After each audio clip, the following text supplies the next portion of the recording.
Hello, Serge here from Sydney, Australia with my sidekick Tonto. Oh no, that's Doc. Doc the club builder and the fitter. So this is our last day here. In fact, we'll right after this video, this Google Hangout gets under. We're finishing our packing. Just got to put all the computers back in, and we're heading to the airport. So we've had a really good trip. The weather's been great. Had a couple really big storms blow in one night, but it was great. It was at night, not during the day. And fortunately, we also had 2 afternoons where storms blew in here when we were up there in Brisbane, but we were undercover, so we were still teaching. So that was good, and Doc was still fitting. Well, just as we always start off anything like this, we give you the alignment score, and the alignment score is basically still at 0. I've started a new thing, Doc, with probably 6 months ago. I ask every student to give them a grade of 1 to 10, choose their grade for how well they line up or how poorly, 1 being bad, 10 being really good. And for the most part, I think the average score is 6 to 7. We've had a few 8s. We've had a few down there at 2 or 3. And then I actually had one this time that said -2. And he was right. And he probably was even a little worse than that. So I think as far as the grading goes, and it's the same thing we've done in the United States everywhere we're gone. Everybody has a much higher belief in how well they align themselves, and I think unfortunately they don't meet or get anywhere near it, and that's because of the situation of how much our eyes fool us. And so I've been kind of giving some tips on what I explained in the Ultimate Alignment video, and I really think, folks, if you still feel that you're having problems with alignment, and even if you're grading yourself 7 or 8, I'll tell you you're lucky if you're 1, because alignment is the hardest thing to do realistically. And even as much as I know about it and I teach it and I do it myself, I get caught off guard now and then. It's just the ultimate battle. It never ends. Every shot, it never ends, from putting all the way up to the driver. So do yourself a favor and get the Ultimate Alignment video and listen to the perspective, new way to think about things and finding your toe line when you align. It's not just the aiming line. You need to have a toe line to make sure you get your toes down properly, and then need to get your upper body over your toes. Because remember, every time I talk about toe line, it's the toes, the knees, the hips, the shoulders, and your eyes have to be on the parallel left or parallel right if you're playing left-handed. So one of the things that Doc and I were talking about in our times when we're either at dinner or sitting in the hotel at night, is that we talked about how many misunderstandings or misconceptions we're seeing. And I think at some time I'm gonna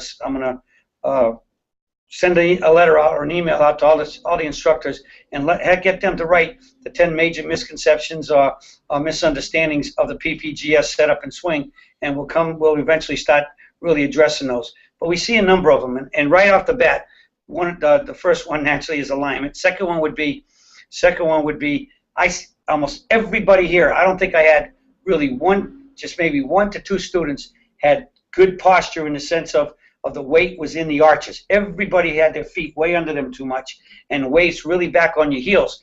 And that makes a vertical swing tougher, because if your feet are too far under and it's weight on your heels, you start lifting your arms up, you're going to fall backwards. And because and so that everybody, it's amazing how much everybody was, or just about everybody was standing way too flat on their heels, and that makes the vertical swing very difficult. Another one is the master setup position. It's amazing how many people were crisscrossing in alignment, feet aim to the right. Again, I'm talking for right-handers, and shoulders open to the target, so that you can, if you're aiming way right, if you open your shoulders, it's easier to try to swing down the line and hit a straight shot.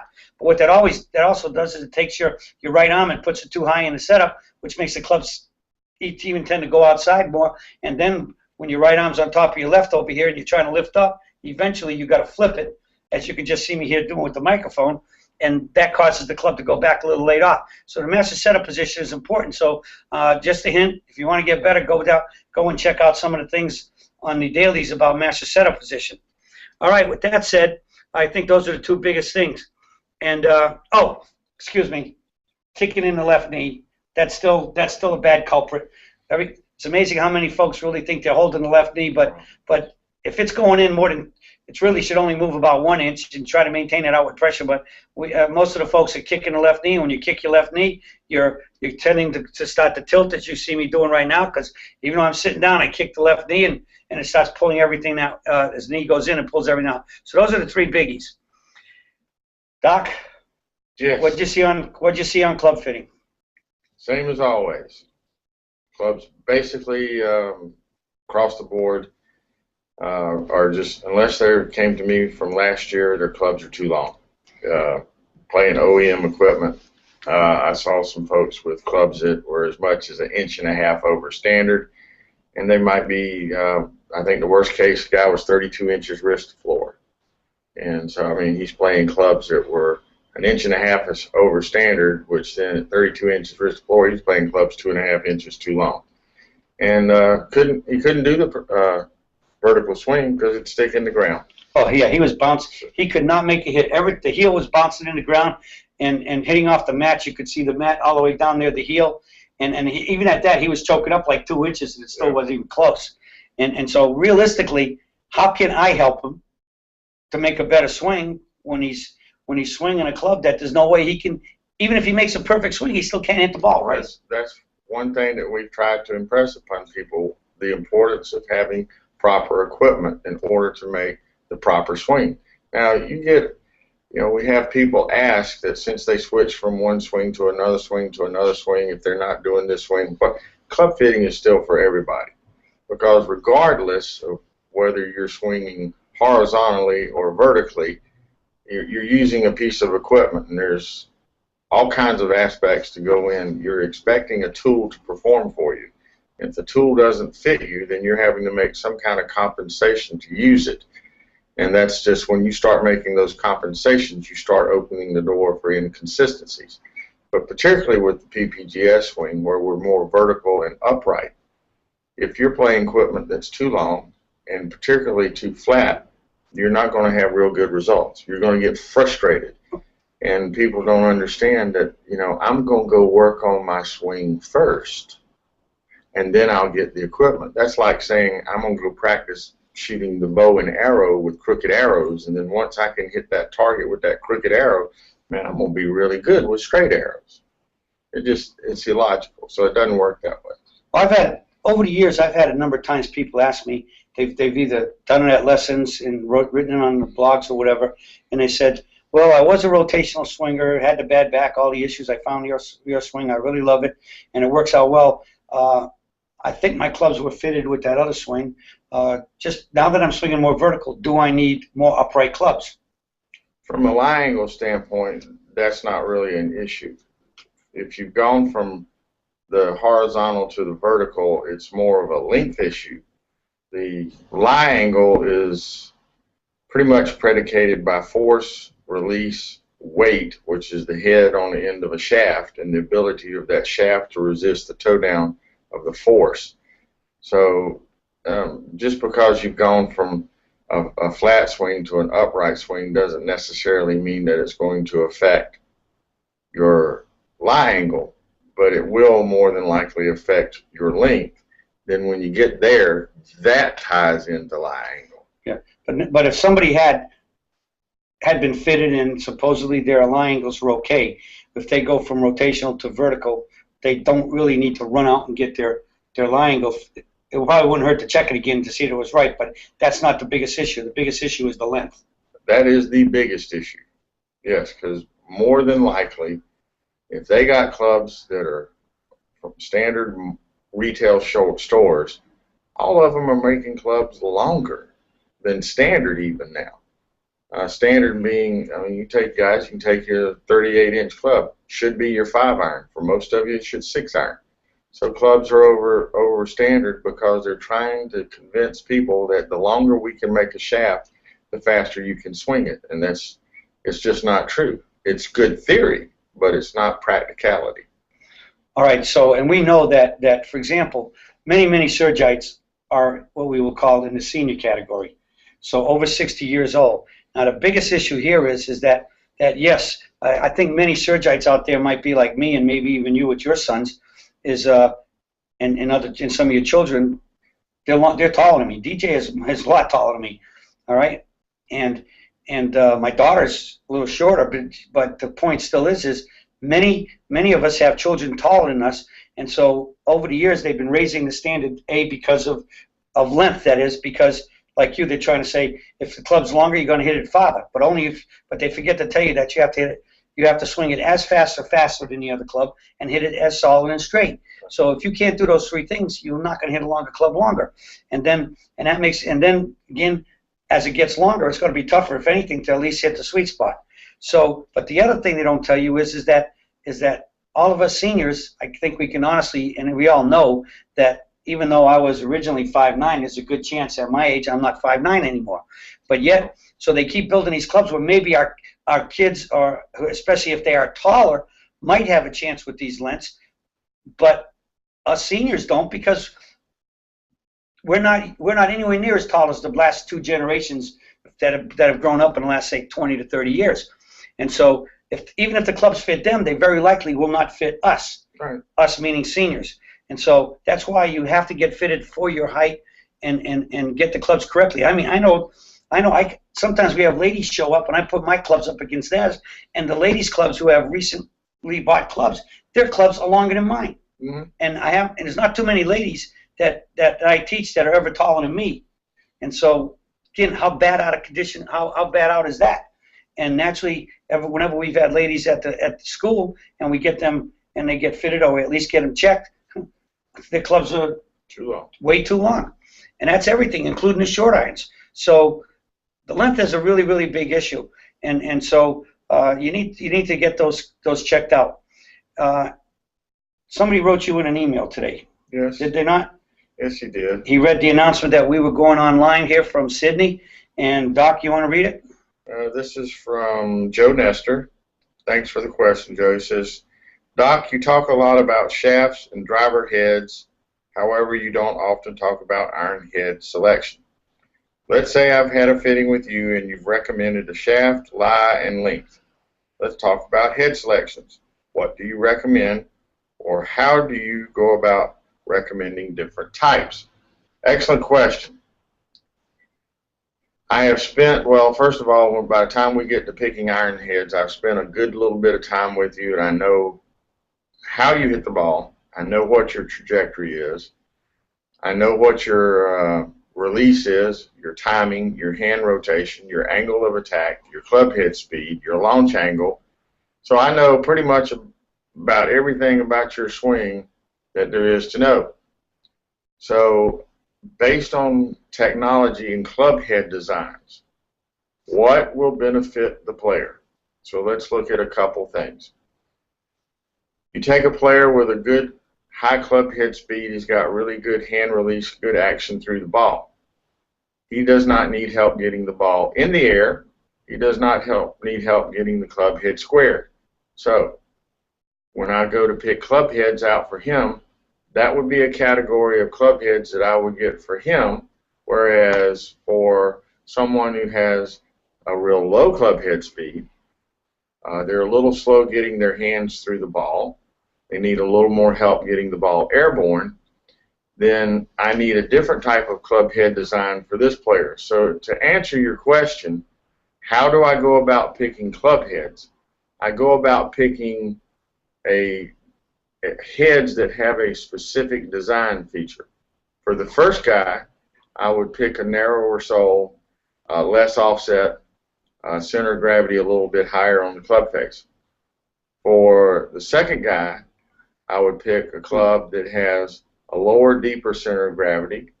Depending on how slow his club head speed is, I may pick one that has the center of gravity actually located back deep off the club face. And then if he has trouble getting his hands through, is a little slow with his timing, so to speak, then I would put him in a little more offset. The primary thing that I look at, and this, I've said this many, many times, the number one design feature of a golf club that makes it forgiving and playable is not the size of the head. It's the amount of offset in the club. If you get the right amount of offset to work with the person's timing who's swinging it, they can hit any club you put in their head. And we proved that several years ago when we had like 30 double-digit handicappers that we did test on in a row, that when I gave them a smaller blade type head with the proper amount of offset, they could all hit it. But the other thing is, I was saying, I have to consider, if you have an exceptionally low club head speed, whereas you might be able to hit that blade with the right amount of offset, it has too high a center of gravity, it's going to hit the ball too low.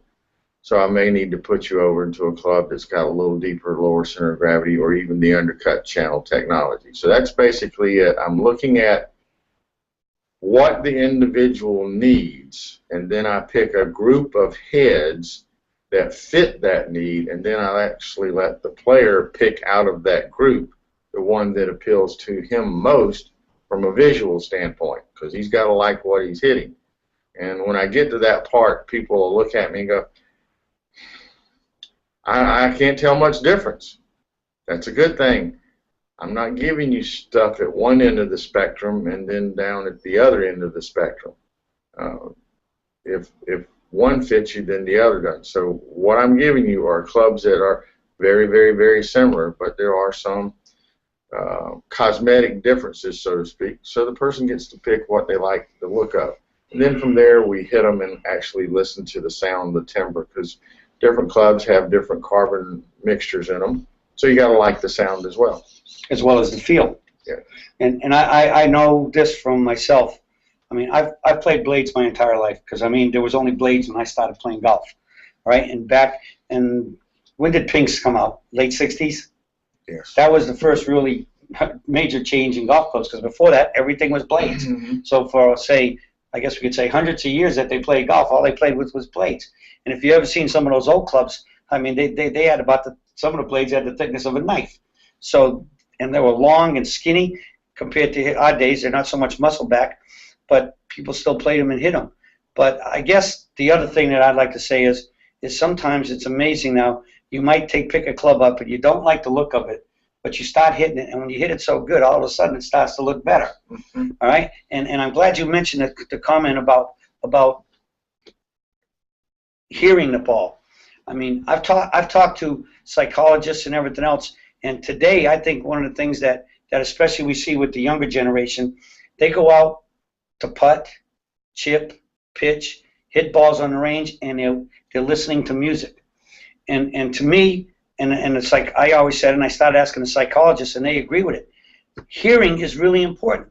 Anybody that's come to schools or lessons with me, they've heard me say that I could be standing and facing exactly the opposite way where you're hitting the ball toward, and I can tell you if you hit a good shot or not just by the sound. And so the more senses you use, the more powerful the feedback. The more powerful the feedback, the better the learning experience. And so I think that, and I wholeheartedly discourage and say absolutely not. You do not practice with listening to music or whatever you're listening to. As long as something is chirping in your ear, and it can be causing for that some confusion and lack of clarity in what you're hearing and therefore what you're thinking, that's not the way to practice, because you want to use all your senses to practice, from putting all the way up to the driver, in the bunker, everywhere. Sight, sound are critical, are two of your biggest and most powerful senses, and you don't want those deadened or dulled or totally scrambled by listening to music. You should practice with your total senses. And so that's just the Surge public service announcement for today from Sydney, Australia, which, by the way, Doc and I just would like to say something about our trip. We've had an absolutely great trip. Everybody we've met's been fantastic. I mean, all Surgeites are great. They've been good mates. They've been good mates, yes. And everywhere we've been, it's been easy to communicate and everything, and get any desires or needs we have or whatever, because everybody speaks English. So that's great. They got trouble understanding Doc. Because they always look at me and they say, "What do you say?" They don't speak Southern. They don't speak Southern. I mean, they understand me 10 times better than they understand Doc. So I'm having to translate for him. But outside of that, it's pretty good. And as I said, the folks are great. Everywhere we've been, it's good. The food's been good. Everything. The weather overall has been great. So I think Australia is a great place to come and a great place to relax and come to vacations or whatever. In fact, we had a student at the school yesterday who's flying out this morning on another airline for us. He's going to Dallas. So from what I heard, Dallas has had a snowstorm or something. So good luck. We've had a couple questions come in while we were here. Gerald writes in, hey, Don and Doc. Don mentioned in a daily that Doc has found that Surgites need shafts with a certain midpoint to tip flex combination. Doc, could you clarify? Be happy to. Generally speaking, our median age would be closer to the retired person. So we're having folks with a lower club head speed. That lower club head speed, because of what it takes to get a ball airborne, the two biggest factors, I won't go into all of that, but the two biggest factors are loft of the club and the speed with which the head hits the ball. That's what starts the ball spinning up and launching on the proper launch angle. So with the lack of speed, you can change loft, or you can change location of center of gravity, or, and this is what we do most, is we put you in a shaft combination that has a softer midsection, which gives it more whip, i.e. it sends the head through and helps with the club head speed you have. It helps get you a little more out of it. And then the tip combination is normally we will put you in a tip that has more torque, meaning that when you hit, it has a little more give and spring back to throw the ball off the face. So conversely, I wouldn't want to take somebody that had a real high club head speed and put him in a high torque shaft, because he'd hit that thing and the head would do like this. And then it's not going to throw it back quick enough, so it's going to go shooting off into space somewhere in the right field more than likely. So again, it's a matter of once we are working together and I see what is needed, then I have different shaft combinations where I can pull it out. I mean, I have shafts that have low kicks, but some of them have low torques as well. So it's a matter of what's needed. So that's part of the fitting process. And then we have another question come in. I'll let Dave or Don take care of that one. All right, before I get to that question, the tip has, in the end, the torque is a twist factor of the club head impact. So naturally, more club head speed needs a lot more resistance to torque. Then that's lower torque. That would be like DJ. Oh yes. Yeah, DJ. Because I mean, what was the first thing you ever found with him when we did the first fitting with him? You were telling me the other night something about the shaft, and I do want to get before. Let me answer this question really quick because it's easy, and then you can finish the question I just asked you. Dave Seaman, as you know, one of our top head instructors who's been going all over the United States and Canada. He just wrote in and he just said, is alignment still a big zero? A big one. A big one. It's still a big zero. So, and as I said, most of the students have a much higher evaluation of how well they line up compared to what I said, what I determine it when I look at their alignments and write it up. So, folks, as long as if you're not really consistently starting the ball pretty close to your target, you can bet your alignment is off. And again, not that I want to push product, whatever, but if alignment's so bad, let's go get the ultimate alignment video. I mean, the answers are there, and everybody that's ever had it, bought it, said it's great. So again, back to you. All right. We have another question from Keith. He says, I'm afraid if I get my irons tailor-made racks, so he's had those a while, with graphite shafts cut down an inch or so, it will cost a fortune to replace the shafts. Money is an issue for me and a lot of people, I think. What are your thoughts on this? Number one, I am not a proponent of cutting down a shaft ever unless you have somebody doing it who knows how to re-weight and re-MOI the club, because you're changing the whole functionality of the shaft. It'd be just like taking your arm and cutting it off at the elbow. It's no longer going to serve you as it was intended. So neither will that shaft. If your clubs are too long, choke it down. Nothing wrong with that. Choke it down. My biggest concern, other than your length with your racks, is that they're probably too flat. I'd almost be willing, and I had never even seen them, but I'd be almost willing to bet the farm And if you take a look at your club heads, you'll see more wear scratches out at the toe than you do in the center to the heel. I'm not saying you won't find any in the center to the heel, but I'm saying you will find more wear out at the toe, which indicates that the club is too flat. But as far as cutting a club down, no, don't cut it down. Find out what is the proper length, then mark it with a piece of tape and choke it down and there and go play them. It's not a problem. But then they still might need to get them light if they see those scratches. Well, with the tailor-made racks, they're not going to be able to bend them. They're too old. They'll break. Okay, all right. So he's stuck there because they'll break. You said, meaning if you try to bend them, they'll snap at the hosel. Mm-hmm. All right. Second one. We got it. Okay, so they're both done. Yep. All right. So again, I mean, club issue is the biggest thing, and I guess lie is really critical too, because that's going to determine the launch angles and getting the club square with the weight transferred properly and the ball flying off the club correctly. But it's really, if you really want to play well, you need it all. And all I know is this: we're getting close to being done. But I'm just going to, years and years ago when we first started the first site, and everybody kept calling in and saying, and a lot of times they would write in and say, Serge, I love your swing. I can hit everything good except my driver. What am I doing wrong? Hello, it's not the Indian, it's the arrow. Go get your club checked.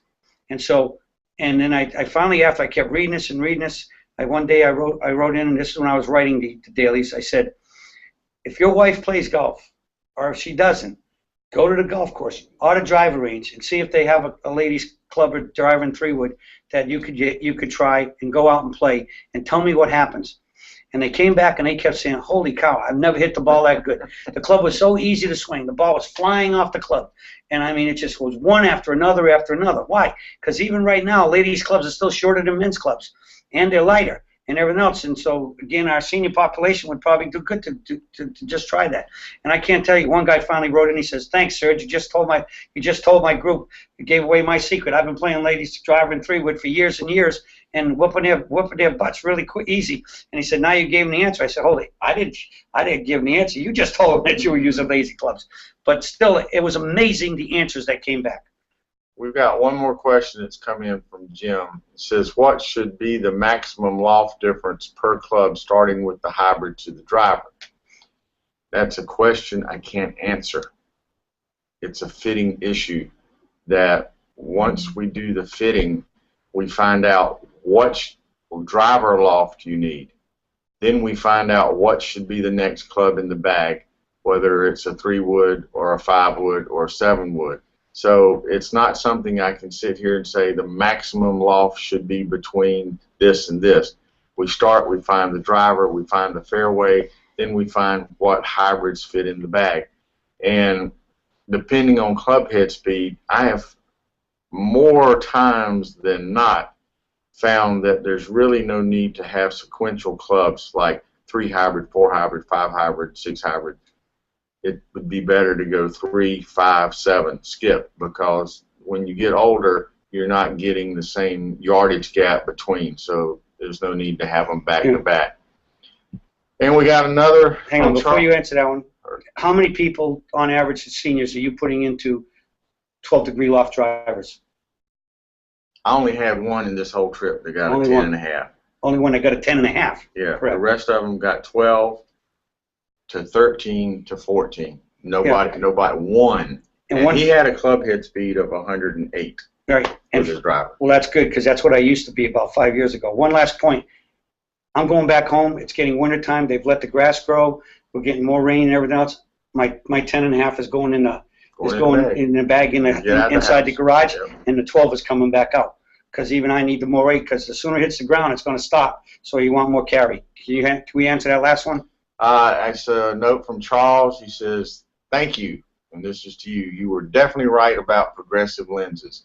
I got a pair with just the distance correction, and I can definitely see the ball better. Wait a minute, somebody said you were right. What? Thank you. That's no surprise. I ain't found them to be wrong yet. Yeah. Oh, this is a big issue. There's still so many of you playing with bifocals. I promise you, they don't work. You got to keep your head down too much. It takes your neck and shoulders out of balance, and just all the other problems. from putting all the way up. Well, I think we're about time, or it's coming up. So, Doc and Don from Sydney, it's great being here in Australia. We've made a bunch of new mates, and we look forward to coming back next year. In fact, we're going to start working on the dates for next year, because the sooner we get it out, the better it is for everybody. And what's that say? When will we receive our clubs that we have purchased from you? Robert Yates. Bob, when they show up on your doorstep, you'll know. I don't know. He's got to get back and get all the elves going. I got to get back first. Get all the elves going. Get them built, and then once they get on the ship, I have no idea how long it takes to get from the U.S. to here and then to clear customs. But normally, once I get back, I would say probably within the third week. Sounds good. That might even make Christmas presents for some. So again, Doc, Don from Sydney, we're packing up right now, heading to the airport. We'll be back in the States in about, what, 14 hours, 16 hours. Another day. Yep. So we'll be back, I guess, tomorrow for y'all and us. Yeah. All right. That's again, Doc and Don signing out from Sydney. Had a great time here, and we'll be seeing you back in America.